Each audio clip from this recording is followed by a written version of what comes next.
La chronique bourse, la quotidienne Zone Bourse, Anthony Bondin.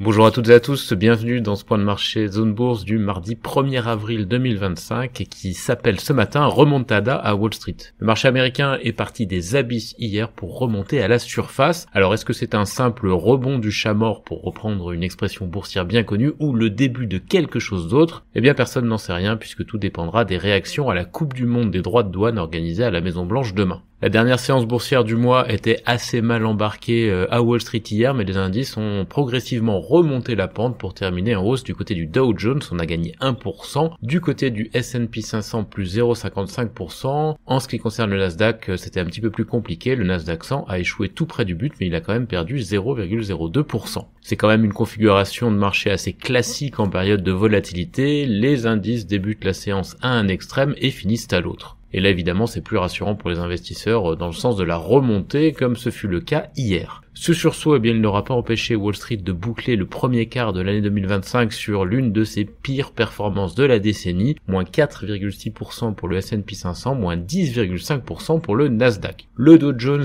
dont la composition fait la part belle à la vieille économie, a limité pour sa part ses pertes à 1,3%, et en dépit d'une fin de mois compliquée, puisqu'on a eu quand même 4 baisses consécutives, le Stoxx Europe 600 a lui gagné 5,2% au cours du premier trimestre, du coup ça fait une surperformance de 9,8% sur le S&P 500. Alors pour le marché américain dans son ensemble, le premier trimestre 2025 empile les records, c'est ainsi la plus forte baisse trimestrielle des 3 dernières années, c'est aussi le plus gros écart par rapport aux actions mondiales depuis à peu près 15 ans et la plus forte baisse du dollar en début d'année depuis 2017. Autre événement relativement rare par les temps qui courent, en tout cas sur la dernière décennie, les obligations ont progressé pendant que les actions baissaient, c'est une première en 5 ans. Je vais quand même faire une petite revue d'effectifs sectoriels et au niveau des actions aux États-Unis et en Europe. Les secteurs les plus nazes outre-Atlantique, la consommation cyclique moins 11,1% et la technologie moins 8,5% sur le premier trimestre. Et les meilleurs, eh bien c'est l'énergie plus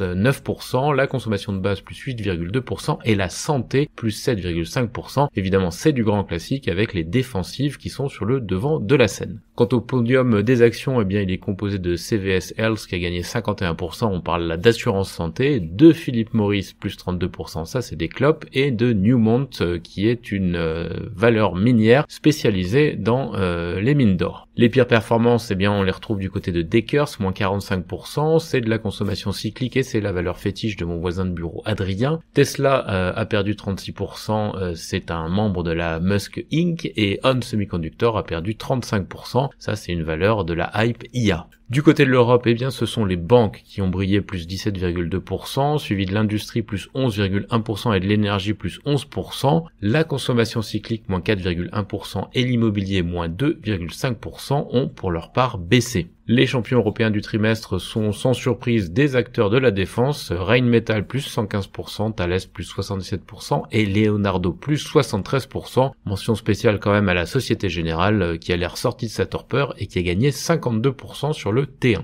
Du côté des baisses, on a un moins 50% pour Puma, qui est un peu le Deckers européen, moins 44% pour Swatek et ses perspectives moroses, enfin moins 38% pour Greggs, qui est une star britannique du roulé à la saucisse, je ne sais pas pourquoi elle a autant baissé. Les stratèges, eux, eh bien, ils sont complètement paumés, les uns clament que le 2 avril sera le point culminant de la volatilité, les autres qu'il faudra attendre les prochaines statistiques sur l'emploi et l'inflation, une partie pense que les droits de douane sont là pour durer, pendant que leurs opposants croient qu'ils s'évaporeront après une phase de négociation. Bref, c'est le grand bazar. Le signe qui ne trompe pas, c'est que les prévisionnistes de Wall Street les plus optimistes par nature ont relevé leur probabilité de pépins économiques dans les semaines à venir. La palette va d'ailleurs de l'atterrissage brutal de l'économie à la stagflation en passant par une récession à géométrie variable. Et au final, seuls les ultras conservent une approche optimiste de la suite, les ultras qui apprécient Donald Trump évidemment. Alors si tout ne se décante pas demain, eh bien l'annonce de nouvelles surtaxes douanières reste un point de bascule majeur pour les marchés financiers. Donald Trump a prévu de distribuer les mauvais points depuis la roseraie de la Maison Blanche,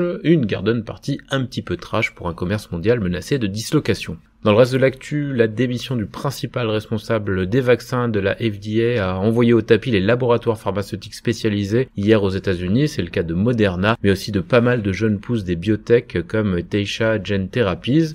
Côté France, l'actu est dominée par la condamnation de Marine Le Pen à une longue inéligibilité qui fragilise le précaire accord gouvernemental actuel. Le volet macro du jour, lui, il comprend la confirmation d'une embellie sur l'activité manufacturière en Chine, un statu quo de la Banque centrale australienne sur ses taux, qui était prévu d'ailleurs, le maintien des taux à 4,1% était le pari préféré du consensus. Le marché, lui, il gardera un œil attentif sur l'inflation de la zone euro en mars qui sera publiée à 11h et sur les indicateurs d'activité et l'enquête JOLTS sur l'emploi aux États-Unis. Ça, c'est prévu dans l'après-midi. Côté Asie-Pacifique ce matin, la remontada des indices américains permet aux places boursières de respirer. Le Japon reprend 0,3%, Hong Kong 0,5% et l'Australie 1%. On a même un rebond un peu spectaculaire et décérébré en Corée du Sud et à Taïwan où les indices prennent près de 3%. L'Inde est une fois de plus à contre-courant sur une perte qui dépasse 1%. Du côté de l'Europe, l'ambiance est au rebond, mais le rebond a l'air prudent. La séance promet en tout cas d'être encore très volatile, donc les tendances de début de séance ne garantissent pas grand-chose pour la suite. On switch maintenant sur l'actu des sociétés en commençant par la France. La France où les immatriculations de véhicules neufs ont baissé de 14,5% en mars. Les ventes de Tesla ont chuté de 37%. Du côté de Michelin et Sumitomo, on cède le réseau Midas aux États-Unis. Vinci a par ailleurs décroché un contrat de 150 millions d'euros pour des lignes électriques au Brésil. ST Micro a signé avec InnoScience un accord de développement et de fabrication pour la technologie GaN. Eurofins a finalisé l'acquisition des activités de diagnostic clinique de Synlab en Espagne. Amundi, pour sa part, finalise aussi une opération aux États-Unis en fusionnant ses activités locales avec Victory Capital. Eiffage a réalisé l'acquisition de la société HSM Offshore Energy et Wendel finalise le rachat du bloc de contrôle de Monroe Capital pour 1,13 milliard de dollars. Ipsos, on est toujours dans les acquisitions, va racheter BVA.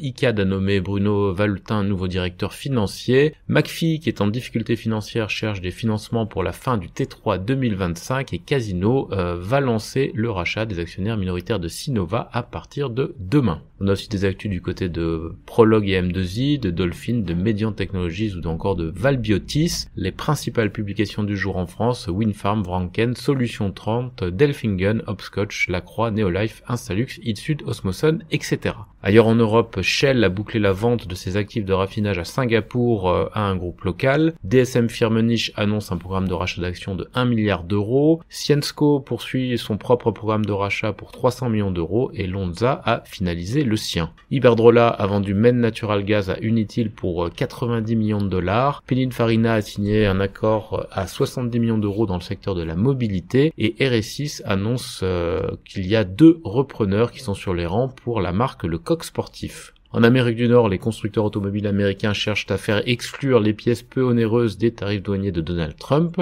Un juge des faillites américain a rejeté la proposition d'accord de 10 milliards de dollars de G&G pour mettre fin aux poursuites judiciaires dans l'affaire du talc.